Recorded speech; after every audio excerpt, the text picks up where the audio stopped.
مساجد الله أن يذكر فيها اسمه وسعى في خرابها أولئك ما كان لهم أن يدخلوها إلا خائفين মক্কার মুশরিকদের ব্যাপারে আল্লাহ এই আয়াত নাযিল করেছেন।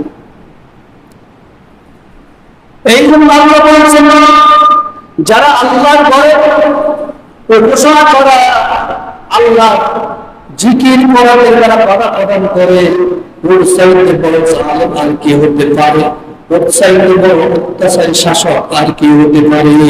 কেউ হতে পারে না। যারা আল্লাহর মসজিদ থেকে বাধা প্রদান করে, মসজিদ নামাজ পড়তে দেয় না, মসজিদ ঘোষণা করতে দেয় না, মসজিদ নির্মাণ করতে দেয় না, সেই ওই জালেম সবচেয়ে বড়